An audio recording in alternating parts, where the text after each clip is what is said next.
Before we get going, I wanted to let you know that this episode of the Total Soccer Show is brought to you by Enclosed. The holiday season is indeed upon us, so if you're looking for something different for your person this year, why not spice things up by getting them high-end lingerie from Enclosed? This is not department store Victoria's Secret quality. This is a seriously high-end product, and with Enclosed size guarantee, their products fit right 98% of the time. Enclosed will do all the work, and you can take all the credit, which is a pretty decent deal. So go to enclosed.gifts and use the code TOTALSOCCER at checkout to get $35 off any multi-month order. One more time, that's enclosed.gifts, and the code is TOTALSOCCER for $35 off any multi-month order. If you can't remember that, there is a link in the show notes, so there you go. And with all that said, on with the show.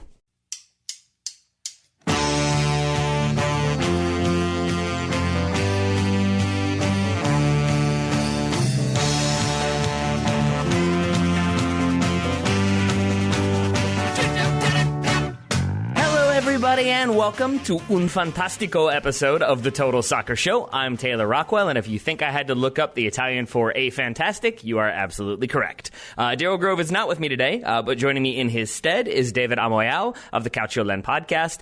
David has been on the show before to help me make sense of Serie A. He is here again to help me make sense of the latest racism scandal in Serie A, but don't worry, this time it only involved, checking my notes, the league headquarters. Yikes. But after that, we get into what went wrong for Carlo Ancelotti at Napoli, what might go right for him at Everton, and what could potentially go very, very wrong at Napoli for Gennaro Gattuso. There's also a title race going on, so Inter, Juve, and Lazio get some conversation, as do some less heralded clubs who are doing big things, looking in your direction, Atalanta, Cagliari, and Parma. We close out by looking ahead to the January transfer window. David details some possible landing spots for a certain Zlatan Ibrahimovic, all that and much, much more. So I'll finish up the intro by simply saying, joining me on the line, I've got David Amoyal of the Calcioland podcast. David, thanks for coming back on the show. It's a real pleasure to be on. Thank you so much for having me. My pleasure. It's always a pleasure to have you on because you help me make sense of a league that I find somewhat difficult to cover at times. So I do want to talk Champions League. I want to talk title race. I want to talk the battle for fourth in Serie A, managers getting sacked, the January window. But I want to start with a somewhat ever-present topic this season. We're going to talk racism in Serie A again. We've talked about it previously. You provided a lot of insight as to why it's such a problem and maybe some of the clubs that are working to deal with it. But it obviously remains an issue. This time it pertains to the league itself and someone's artistic tastes is how I'm going to frame that. Can you explain the situation a bit to the best of your ability and your thoughts on sort of what's happened? Sure. And again, it's a shame because, it's been a great stretch for Italian football. 3 teams going in the next round in the Champions League. Could have easily been 4. But, as usual, unfortunately, the league can't help itself and has to get in the way. So very briefly, as everyone knows, there's been a lot of, attention on the racism problem in Italy and specifically on African-American players, black players getting monkey chants at them during games. So the league thought that it would be a good response to this to commission a painter who is known for depicting monkeys. This is pretty much the only thing he does, to come up with a painting to help combat racism in Italian stadiums. He had made this painting at the Coppa Italia final last May, and his answer was like, back then, nobody made a big deal of it. Fast forward to yesterday, league office, they talk about what they are doing to combat racism. We've had a lot of issues from May when he made the painting to now. The imagery was awful. Like, I was recording my podcast and people started tweeting me this, and I thought, like, this can't be real. Like, this has to be a joke. But turns out it wasn't. It's these pictures of these 3 monkeys that supposedly have to depict 3 different races, and the implication is that we're all the same, and the thought process is we're going to turn it on the racist people, saying you are the same as the person you are doing a monkey chant at. So that's the background, but again, the road to hell is paved with good intentions. I can understand where they were coming from.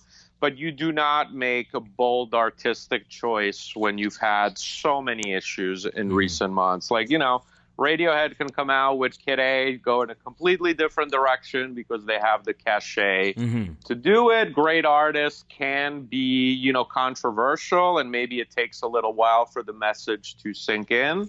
But when you look at the optics, and I thought Sports Illustrated SI, the soccer page, really put it best. And they said, here's a league that has been getting a lot of bad press for black players getting monkey chats at, and this is how they decided to respond. So the other thing that's interesting and not surprising, and we talked about it last time I was on, is that the big clubs who have branding concerns outside of Italy came out and condemned this, specifically Roma and Milan. I got to say the two teams that are the most vocal, attacked the campaign saying this is completely wrong. What are you doing? Inter and Juve kind of subtweeted what happened, but you could kind of see what they meant. Mm-hmm. So we've had the reaction from the big clubs, which was not surprising. So bad look. Right before you and I started recording, at least the president of the federation apologized, then kind of threw the artist under the bus and said, we understand this is offensive. And I talked a lot. The last thing, though, that I want to say is, I was in Italy when the Black Friday headline came out on Smalling and Lukaku. And to me, what really jumped out at me, and I think we are seeing it somewhat with this situation as well, is even after both Lukaku and Smalling took to Twitter saying they were offended by this, in Italy, people were still defending that headline. And to me, that's really, at the end of the day, to me, what it comes down to is there are good intentions, but like in Italy, they just do not understand that it's the person that is subjected to discriminations and insults just because of the color of their skin that gets to decide what is appropriate or not. I hope this is a turning point, because there really was a really tough response against this, and hopefully the outrage and cancel culture can help us here. So I have one more question about this, and then we can move on to potentially happier topics. But I don't even know if this is going to end in a question. I will try for it too. But a lot of the reaction I saw was sort of how could they do this, or how did this sneak through, or how was there not somebody who caught this? And I think to your original point, the way the artist went about explaining it, he said, as you said, we turned the concept back on racists, as we are all monkeys originally. So I painted a Western monkey, an Asian monkey, and a black monkey. I got so angry that I got an idea. Why not stop censoring the word monkey in football, but turn the concept around and say instead that in the end, we're all apes. So that was Fukuzato, the artist, his sort of explanation. And it made me wonder, is there a chance that this is just sort of Serie A intentionally being look, we're not going to be able to get people to stop this, but if we destigmatize this idea, this concept, then it won't be an issue anymore? It feels sort of like they're working backwards on it, of if we make the racist term not seem racist, then we won't have such an issue? Yeah, I mean, it's possible. I mean, look, the same president of the federation, and I want to stress, unfortunately, the Italian Federation, I mean, talk about a place where they put political hacks that don't really have, really any idea what they're doing. I mean, this guy's suggestion in the past was, to take away all the microphones that are in the curva and the supporter side so you don't hear the racist chants, as a way to get rid of the problem. But, it goes back to, them not apologizing to Lukaku and Smalling, who said they were offended. I don't know if you saw when there was the Balotelli racist chants, there were people that were tweeting videos saying, see, you can't hear any monkey chants, but you could actually hear them. Yes. So it was so on one hand, when you see that, and then the letter that the Ultras wrote to Lukaku saying you're the one that doesn't understand, you could say they're almost doing it on purpose. Mm-hmm. They're almost they're just trolling us now. But I genuinely think they were trying to do the right thing, but they're just not engaging with the right people. I mean, they certainly have great resources. I mean, even within social media in Italy, people that are doing great things at Roma internationally that get it. Maybe having the humility of saying, you know what, maybe can you help us with this? Because we could use some help here. Mm-hmm. I did read, I think at the end of most articles discussing this one, there has been a sort of anti-racism team that's been put forward. It sounds like it will be one player from every single club. Can you talk a bit about that and kind of what their goal is there? Yeah. So on a more positive note, since we talked, the most important development is that all 20 teams in Serie A, so even the lower table teams that we talked last time that rely so much on local support and have turned kind of a blind eye to the racism, because those are the people that are, not all, but a good chunk of the fan base that supports them, they all wrote a letter saying we haven't done enough. And I thought that was really, remarkable. It surprised me. I did not expect the Veronas, the Brescia, the Cagliaris of the world to do that. And they elected a representative from every team to work on a task force. They are going to dedicate one match day to bring a lot of awareness on this. So there are some positive signs. And, it's a shame because even that press conference that got hijacked by the pictures of the monkey things that looked horribly visually, there were some positive things that came out of it. But, an image sometimes speaks 1,000 words, and it came off really, really terribly. All right. Well, let's we'll continue to see what happens there. Hopefully, we won't have to talk about it quite so frequently, but also we might. And if we do, then we do. We'll deal with it because you are able to talk about it quite succinctly and quite expertly. So thank you for that. But thank you for your general knowledge on Serie A, which we can talk about now. And we're going to start not with the top of the table, but with somewhere in the middle because I want to talk Napoli. Carlo Ancelotti is out. I think at time of recording will be coaching Everton. We'll take over on Boxing Day. But for now, for Napoli, Gattuso is in. Things did not get off to the best start. Napoli lost to Parma. They still haven't won in Serie A since, I believe, mid-October and are now without Kalidou Koulibaly, who strained a muscle in that loss. How big of a mountain is this going to be for Gattuso? Huge. Look, I was very tempted to pick Napoli for the Scudetto going into the season. They had a lot of continuity. They bolstered the positions where they were a little bit weak. They had depth. They had really a lot of the ingredients to, really challenge Juve. They didn't get off to a good start. They were great in the Champions League. In Serie A, they struggled against, lower table teams. Koulibaly, just not the same player since the Africa Cup, like really unrecognizably bad. It has happened to players in Serie A that go to the Africa Cup, Gervinho a few years ago being one of them. That struggle. Then we had Allan, who was their best midfielder for a while. He was linked to PSG in January. They forced him to stay. He wasn't the same player. Insigne, is kind of the homegrown captain. He had a very difficult season. They invested heavily in Lozano, the most expensive purchase ever. He struggled quite a bit. And so there were big problems. De Laurentiis, the president, is a very forceful guy. The fact that he sent the team on retreat and they refused to go, and Ancelotti publicly backed the players, which to me was the beginning of the end for him. I think the players were shocked that the city and the fans didn't rally around them. Instead, they looked like millionaires refusing to do a simple task when they were struggling. So it's tough. I think making a Champions League spot is going to be very difficult because they have a lot of points to make up, but they also have a lot of teams to get over.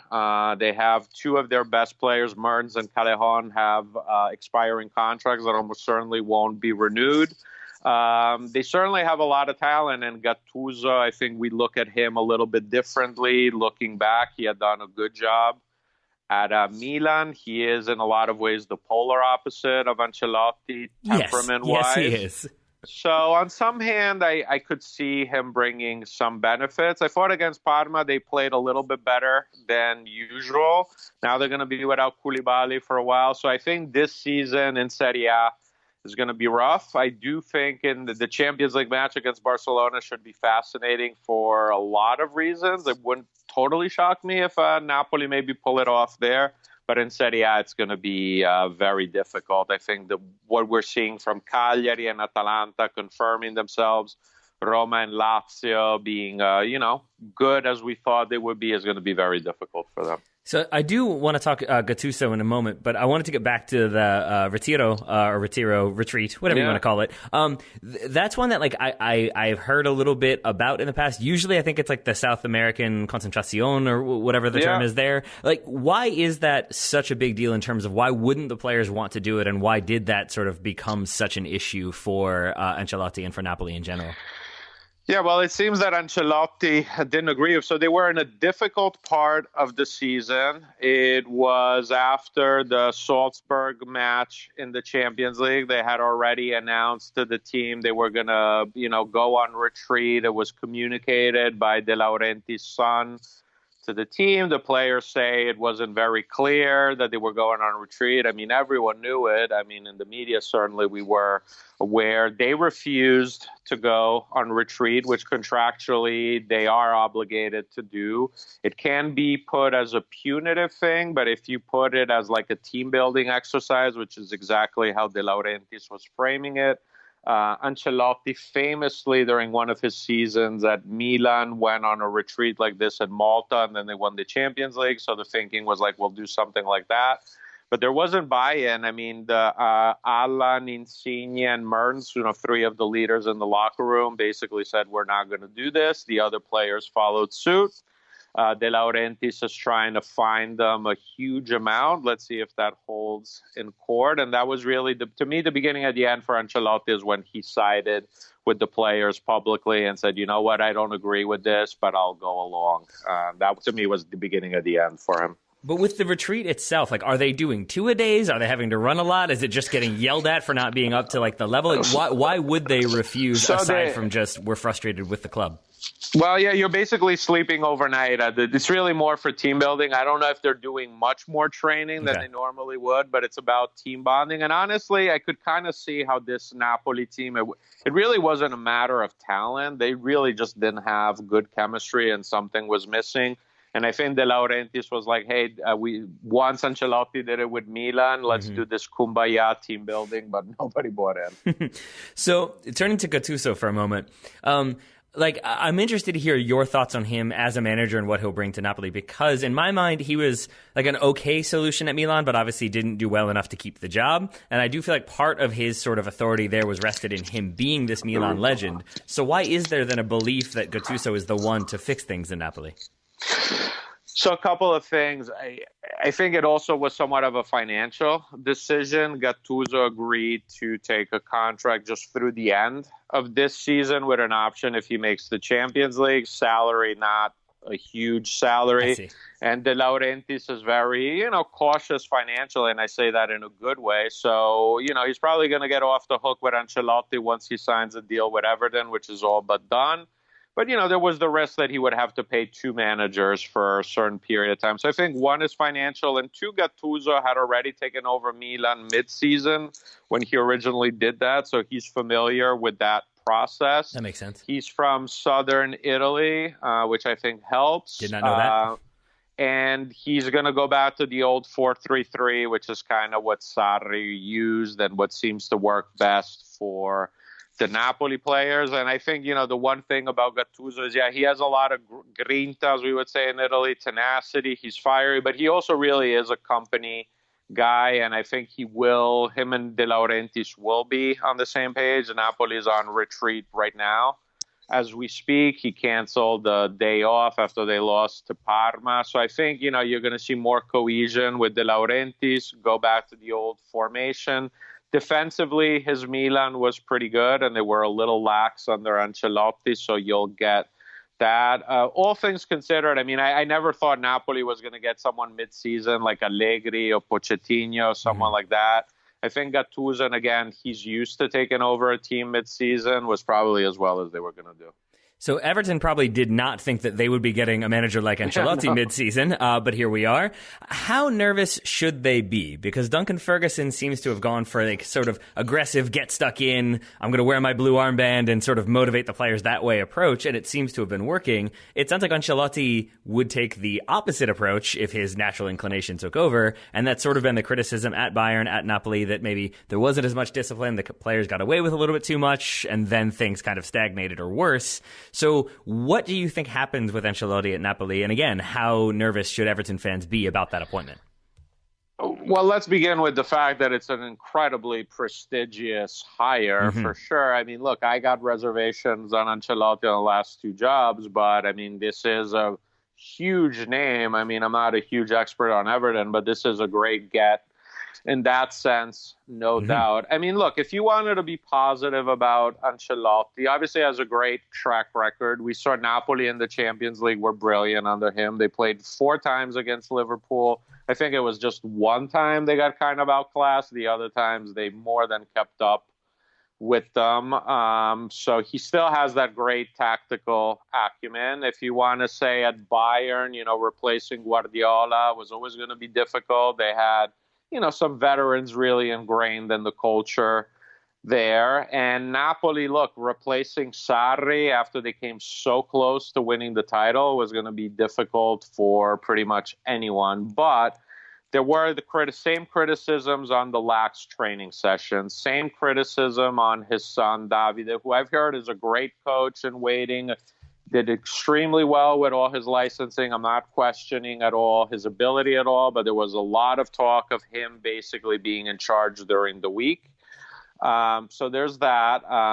And, you've had both Bayern players and a lot of the key players at Napoli kind of quitting on the team. Now, at Napoli, you can make the case they were quitting more on De Laurentiis. I think that is somewhat fair. But at the end of the day, this is 2 jobs in a row that this happens with. I personally think in an ideal world at this stage of his career, Ancelotti is managing a national team.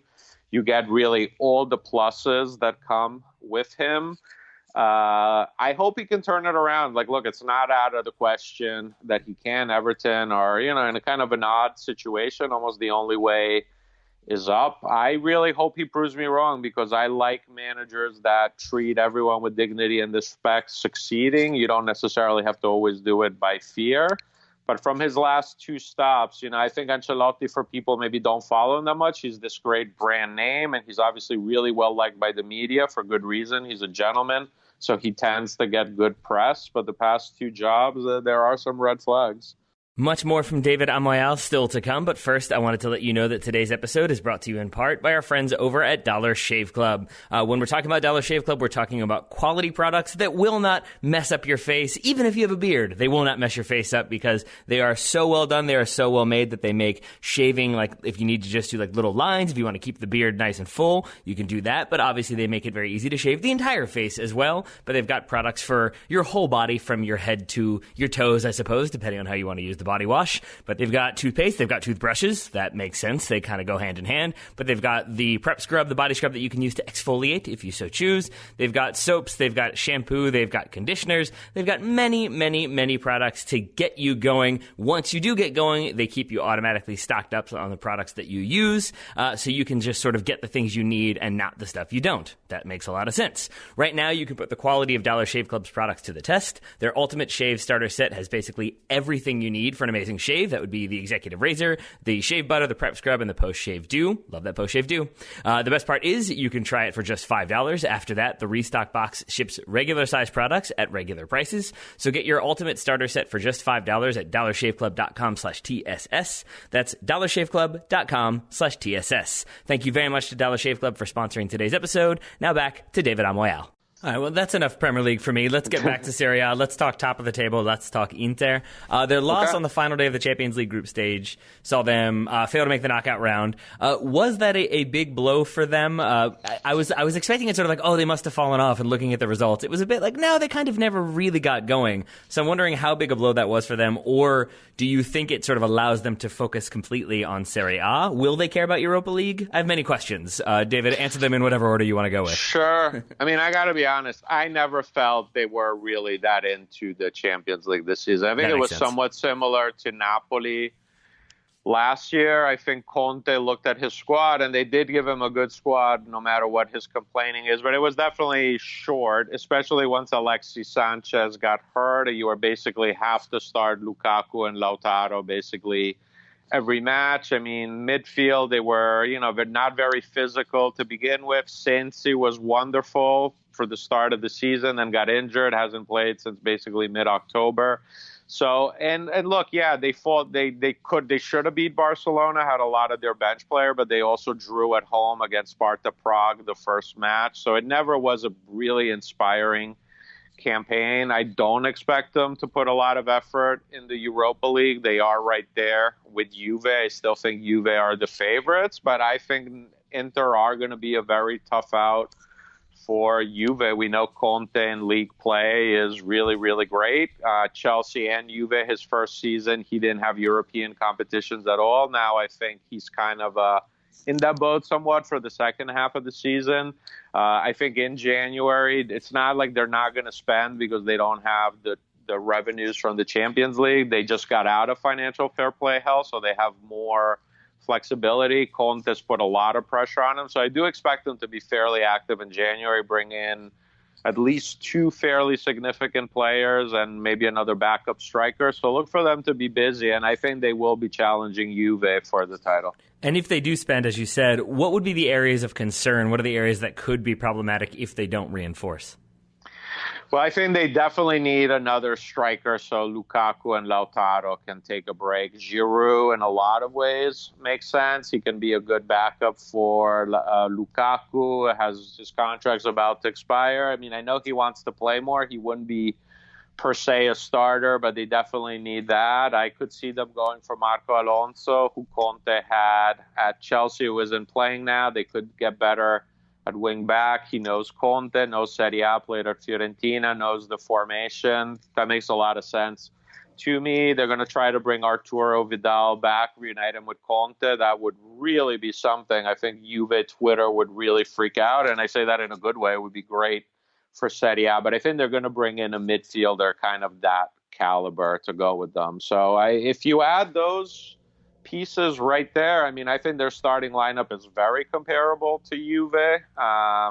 Add some depth there, it gets interesting because I do think Juve is definitely going to be in the mix for a deep run in the Champions League, and that might help Inter. All right, well, then let's talk Juve for a moment then. They beat up Udinese this weekend 3-1. That's not really the biggest of accomplishments as far as I understand because Udinese not playing that well this year. But Conte started the front three of Ronaldo, Higuain, Dybala. That seemed to work out. Do you think that's the way forward for Juve this season? Well, I think Sarri put it pretty well that it worked out well in Udinese at home. That's maybe not the best test, but they are a team that's going to sit back and play very defensively. I think in that setting, it makes sense. Juve does really miss Douglas Costa, though. He's really a game changer for them. I think once he's healthy, and he's coming back now, but with him, he's always a muscular injury away from being out 2-3 weeks. He'll be in the mix. I think Ramsey, when he was healthy, did really quite well. So if he has all his options available, I think he will rotate them quite a bit. But against lower table teams playing on defense, you will see Higuain, Dybala, and Ronaldo together. I think, Higuain's been really tremendous this season. He's playing both as a trequartista and a central striker. He's playing kind of the way he did at Napoli for Sarri. He's kind of the X factor. If he can keep it up, because Dybala is a little bit odd tactically. On paper, you look at his body and you're like, okay, he should be the number 10 kind of trequartista, but he's really more of a second striker. And if Higuain can keep striving more in that trequartista role, that's really fun to watch. But with all the options there, add Douglas Costa and Ramsey to that, I think Sarri can have a lot of fun with that offense. I wouldn't mind seeing Sarri have fun because it feels like he hasn't really gotten to do that yet. It seems like every time something goes sort of wrong for Juve, it becomes this this whole conversation of, is it going to work? Should they move on? Is it ever going to kind of gel for him? And yet then they rebound right away and stay top of the table. I mean, I would say the only really, really bad game they had this season was against Lazio, which you definitely could have expected more. But you look against Inter, they played really, really well. In the Champions League, Juve clinching a first-place spot with a game to go is like unheard of. Yeah. In my lifetime, they had never lost until Lazio. Sure, it wasn't as exciting as we thought it would be, but against Udinese, we kind of saw those glimpses. So I hear you. I think there's a lot of prisoner at the moment with Sarri, but I actually think now we're going to start seeing Juve really going on all cylinders. All right. Well, you mentioned Lazio there. Let's talk Lazio. They defeated Cagliari on Monday to keep pace. They're, 3 points off the top, I think, of Inter and Juve. How have they been able to keep this run going despite not having that depth that we've already talked about that Juve and Inter do have? Because it's interesting. Continuity, you look at Napoli and Lazio had very similar off seasons. And like all the other top teams, they kept their coach, kept pretty much all of their best players. Lazio, like Napoli, made additions to their weaknesses. So they went for center back, right back, got more depth up front. Lazio improved at right wing back. Lazzari from Spal, really, really an exciting player. Tried to get more depth, tried to get another defender to go with Acerbi. They kept their manager, but continuity for Lazio has really, really paid off. I feel in a lot of ways, Lazio the past few years had great individual talent, but you put them together, it just didn't really add up. Now, some people would say, well, they also won the Coppa Italia. They've done pretty well with Inzaghi, but they never got to the Champions League. And I think they were certainly better than some of the teams that I thought they were certainly better than Atalanta last year. So this year, it seems the sum of the parts really are working out a lot better. Luis Alberto, I think if you had to pick maybe the best player of the Serie A season right now, if you picked him, I really wouldn't argue. Immobile is on pace to break Higuain's scoring record, which is really, really incredible. So, yeah, it's worked out really well. They've kept all their players, and continuity for them has really paid off. Now, I don't think they are a Scudetto contender, but if they finish comfortably in third place and get to the Champions League very comfortably, they punted the Europa League completely with this in mind. I think that would be a really good season for them. Question about Immobile for a moment there, because he's a player who I thought was going to do big things, then sort of fell off a little bit, didn't have the success that was expected. Now with Lazio, he is finding that 17 goals in 16 Serie A games. What has been the key to this sort of career turnaround for him? Why has he been so good this season? See, I think, and I've been saying it for a while, I think he's the new Totò Di Natale. Was a fantastic striker at Udinese and never wanted to go to a bigger club. And he got so many offers from Juve, but wanted to be, and if you want a big fish in a small pond. Lazio is a little bit bigger than Udinese, but I think he's really found the perfect place for him. He's went abroad twice, didn't work out there. He came back to Torino. He had a great season there before. Wasn't great, but at Lazio, he's really been perfect for this team. I think him and Inzaghi have like a really, really good understanding. And look, he could have 20 goals right now. He punted on 3 penalty kicks that he left to his teammates to take. So he could be even better. He's just I think right now the team is built for him, and it works out really well. We're also starting to see some glimpses of him on the Italian national team doing well. I'm not sure if a move maybe to a big club, if maybe he should try one more time, but he's got a great thing going at Lazio. He's about to have 4 seasons with over 20 goals in Serie A, and that really puts you in incredibly great company. So, yeah, definitely, if you said he's the best Serie A striker of the decade, you might not be as crazy as that sounds. And then in terms of ranking people, would we say that Simone safely is the better manager than his brother Pippo at this point? Yeah, I think that's very safe to say. And look, to Pippo's credit, though, he's now in Serie B and his team's in first place. And I think, him going to Milan right away, that they didn't do him any favors. But to his credit, he is now paying his dues at Venezia. Hadn't been great. Now it's Crotone. They're in first place. So, yeah, but Simone has done well. And the interesting thing is he was never supposed to be Lazio's manager. They had hired Bielsa, and then he didn't show up after they announced his signing, and Simone Inzaghi was managing Lotito. Lazio's president owns another team. He was coaching that one, and he just promoted him, and it worked out great for them. It's a great sliding door moment. There we are. All right. I like sliding doors. I also like talking about teams that I did not expect to be where they are. I already asked you about how Lazio have been able to do what they've done. Same question as earlier, but this time about Cagliari, currently 5th in Serie A. Remarkable, because they sold Barella to Inter. He was their best player, and they lost their starting goalkeeper, Cragno, who I thought last season was maybe the 3rd best keeper in Serie A, to an injury. They lost their striker, Pavoletti, who I think last year had 16 or 17 goals, was their top striker. He went out, both Cragno and Pavoletti went out right before the season started. They bring in Olsen from Roma, who was the worst keeper in Serie A, and Giovanni Simeone at striker. He's been pretty good. Olsen's been a revelation. They've done incredibly well. They brought in Nainggolan, who got off to a rough start. He looked like a finished player at Cagliari. He's been great since. They brought in Nandes from River Plate. He's been absolutely terrific. They reinvested the money from Barella really, really well. They built the team in the image of their manager, Maran, who's more of an old school Italian defensive coach. Have João Pedro, one of the most underrated players in Serie A, already has 10 goals this season. I mean, look, I don't think they are going to be like Atalanta and shock the world and go to the Champions League. I think they're going to be kind of in between 6th and 8th place, and that's still remarkable. So kudos to them. They are a team that just makes it very hard for their opponents every time they play them. So even if they don't stay in the Champions League, a strong season for them would be finishing between like 4th and 6th and 8th, somewhere in there. How likely are they to exist like next year in their current capacity? I guess a better put would be like, are they going to be just completely picked apart at the end of the season, given how strong they've been so far? I would say more likely than not.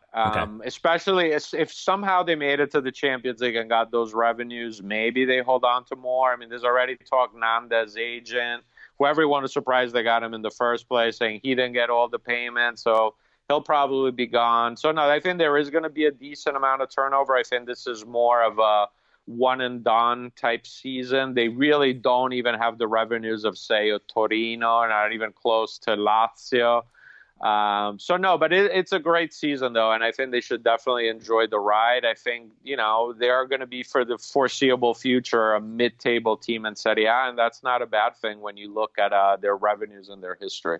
Hello, friends of mine. This is Taylor jumping in one more time to let you know that today's episode is brought to you in part by our friends at Policy Genius. It's already December. Worth keeping that in mind. And though many managers have been sacked, we cannot offer them managerial insurance. That is something that probably exists, but it's very specialized, probably very difficult to deal with, and I'm sure lots of managers have explored it.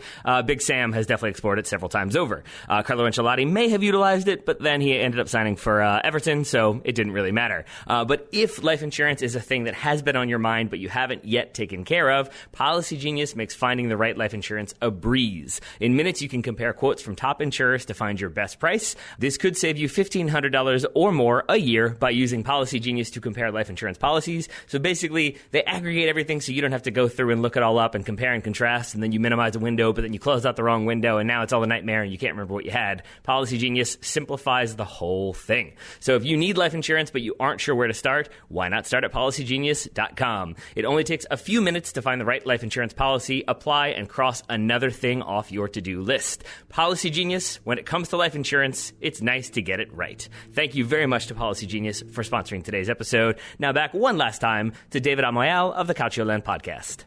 All right, so Cagliari currently 5th. Atalanta, they're in the top 6 and maybe more impressively still alive in the Champions League. Does manager Gianpiero Gasperini deserve an A or an A+ for his work so far in this campaign? A+.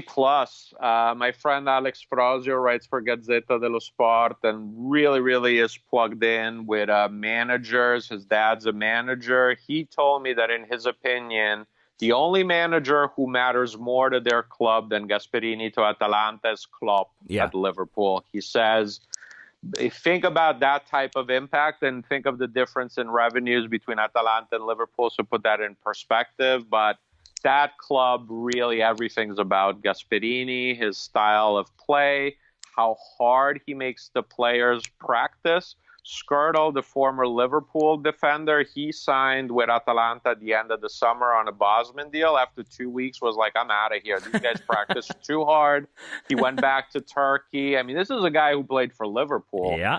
And so they're really impressive. And you look at Luis Muriel, a striker. I'm a huge fan of his, like a great talent who every year gets off to a strong start, then tails off, becomes lazy. He's been great at Atalanta, and they're doing this without Duvan Zapata for most of the season, and that guy was incredible for them. So, yeah, I mean, Atalanta, you can't praise enough what they've done. They're doing everything right. Like, they made it to the Champions League. They kept all their starters except for one. Mancini went to Roma. They invested in the team. They're refurbishing their stadium to make it as state-of-the-art as they can. I expect them to make some investments in January because of the Champions League revenue. I mean, I think they can realistically make the quarterfinals, and I think they want to compete to get back to the Champions League next season. So they are a club that they're making this extra money. They will reinvest it. They still arguably have the best youth system in Italy. You look at when the Italian youth teams play, they have a ton of Atalanta players. Really a great story. Atalanta has always been extremely well run, but they hit a home run with Gasperini as their manager. They're fun to watch. They still are, to me, the best story in Italian football. If they do get to the quarterfinals of the Champions League, how do you think they would do that? So they're going to have Valencia at home for the first leg, I believe. Then they're going to be on the road for the second. What are your sort of expectations for how Atalanta will approach those knockout round fixtures? I think they have a pretty good chance. Like, look, I think even in the group stages, yeah, they got Man City, but the rest of the group was, fairly reasonable. I think this draw went as well as it could for them. I think this is at least 50-50 that they can make it to the next round. I'm not a huge expert on Valencia, but I look at Atalanta's squad. If Duvan Zapata's back healthy as expected and they have this team kind of playing this way, it's going to be really tough. It'd be great to have them in the quarterfinals. I mean, I don't think they could go any further than that. But, hey, I think everyone's surprised they were even in the Champions League to begin with. So this is sort of a thought experiment question. No pressure on you if you just want to say, like, I don't know. But at time of recording, at least, Arsenal have not yet signed a permanent manager. Mikel Arteta seems like is going to be the way they go. But if they were looking to Serie A for a moment, would signing either Simone Inzaghi or Gasperini as their manager be a wise move, even if it's unlikely right now, given where those two teams are in the season? I think they would be. I think Simone Inzaghi maybe more, just because I think he's maybe used to a bigger club in a sense there. He's worked with more high caliber players. Gasperini, I mean, you really have to commit to him basically running the show. I think Simone Inzaghi would fit in maybe a little bit more, but I think they'd be very good hires. For sure, put it this way, I'd have less reservations than Ancelotti, as much as the fact that he's a much bigger brand name. Wow. All right. That's I'm going to say that's a vote of confidence from David Amoyal. I've got a few individual player questions because I don't know much about some of these guys, and then one I know a decent amount, but I don't really know what's happened. I want to start with Parma and Dejan Kulusevski. I'm going to butcher that one. I apologize. Swedish midfielder on loan from Atalanta, so that's good for them. He's been a key performer for them. They're in 7th place. Who is he? What does he bring, and why is he so good? Ooh, very impressive player. So he was one of the stars of Atalanta's youth system. They sent him on loan to Parma. He had a great preseason, started more as a midfielder, but now has been used as an offensive winger. He's tall, has great pace, good finisher. In some ways, he reminds me a little bit about when Milinkovic-Savic really first broke out and was playing more offensive position. Really a devastating player, clutch, can run a ton. I don't think he's had a bad game that I've seen this season. A very interesting situation because, as you mentioned, Atalanta owns him. Parma has him on loan this season. He went to Parma because he wanted to play all year, but I think he's played well enough that if he moves in January, even to say he went to a team like Inter, he would play a lot now. So if his concern is, I leave, I'm not going to have my playing time, I think he'd be okay there. Obviously, Parma would want some compensation for letting him go. The good news for them is they got off to a great start this season. They are, they don't have to worry too much about relegation. If, say, Inter gets him and they offer a player or two to kind of make it easier on Parma, Atalanta is going to make a huge profit on him. Part of me is like, geez, it'd be wonderful if Atalanta just called him back and add him to the mix. I don't think that's going to happen. I think his next move's in Serie A, but I think you are going to see him in the Premier League within 3-4 seasons. Definitely a player to watch. I mean, if Parma takes the lead, I would recommend watching to see what they do on counters with him and Gervinho. All right. And what about Domenico Berardi of Sassuolo? He's 25 years old, had stronger seasons like 2013 and 2014, then fell off a little bit this season. 8 goals already. He's in the top 10, at least, for goal scoring in Serie A. Sassuolo, mid-table, I would say relatively comfortably mid-table. Do you expect him to be on the move at all, or will he see out the season with Sassuolo? See, he's an odd player because for a while we used to think that he was the new Di Natale, Yep. so this great striker who just stays on the team that he grew up with. But then, as you said, he fell off a little bit. In a lot of ways, he's like the Italian Robin for style of play with his left foot. But he's an odd duck. Like his former manager, Di Francesco, was at Roma and Sampdoria. He had a very good interview on him saying, he just has a very peculiar personality, doesn't like pressure, doesn't like being in the spotlight. He's been very happy at Sassuolo. Numerous times could have gone to Juve and turned down the offer.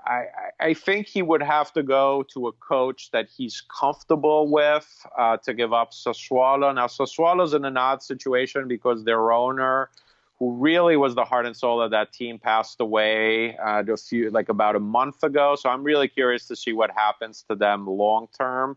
But it wouldn't surprise me if he goes to a manager that he feels he has a connection to, not necessarily a huge club. I think he's going to want the right situation for him. I just don't think he'd be the type of guy who would respond to a very pressure place.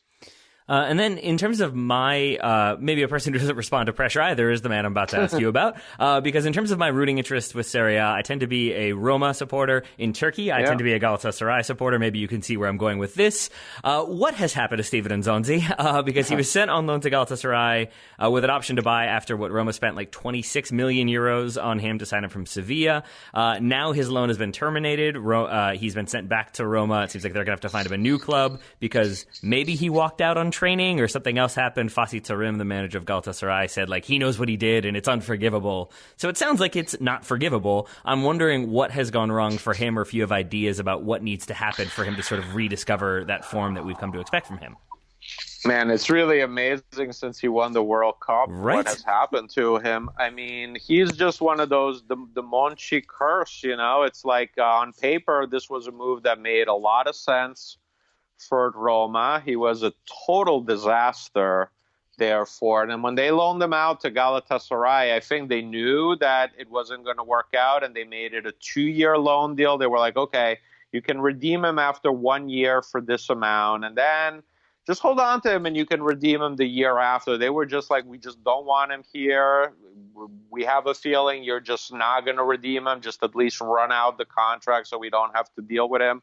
We kind of had a similar situation with Felipe Melo, who left Juve, was at Galatasaray. I think it was definitely in Turkey. It's kind of like the same thing, They overpaid for a player that on paper was supposed to be great for them, didn't live up to expectations. I'm curious. Fonseca's done a lot of miracles at Roma. They've had a ton of injuries. I don't know. I'm sure they're going to try to find him a new home. I'm not sure how much space there is for him at Roma. But yeah, it's unbelievable how his career has taken a turn for the worse since the World Cup. All right, let's move on to maybe a happier topic when it comes to individual players. There's one I wanted to ask you about. He's been linked with Serie A. I think his name is Zlatan, is I think how you say that one. Yeah, Zlatan Ibrahimovic. I somehow was convinced he had signed for a club in Sweden. I just totally thought that had happened. It has not happened. Instead, he remains a free agent, still linked heavily with Milan. Do you expect him to play in Serie A at any point this season?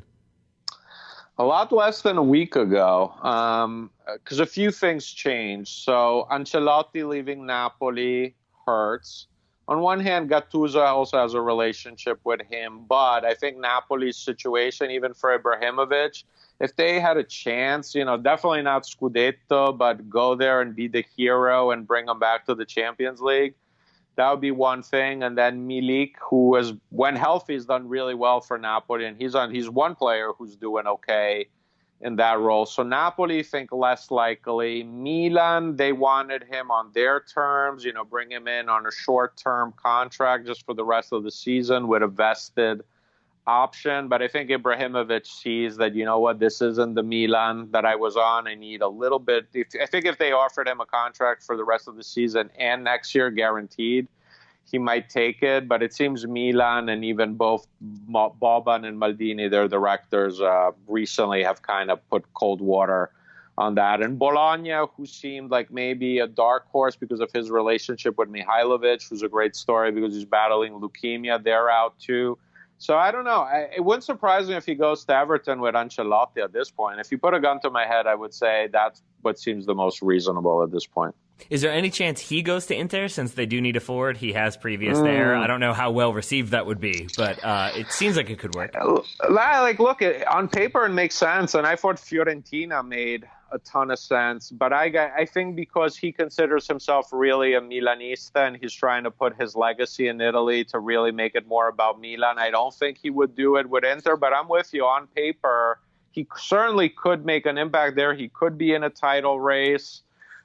Playing for Conte, going against Juve, there's certainly a great narrative there, but I think he's put so much stock in showing how much his love for Milan that if he took a U-turn and did that, I mean, with him, you never know. But as of now, I don't think Inter's on the mix, but I'm with you. There's definitely some sense to that. All right, and then final question while we're talking about players on the move, players who could move. We do have the January window around the corner. Which clubs or club do you think or do you expect to be most busy in January, either buying or selling? Could be anybody, but I'm always down for some rumors.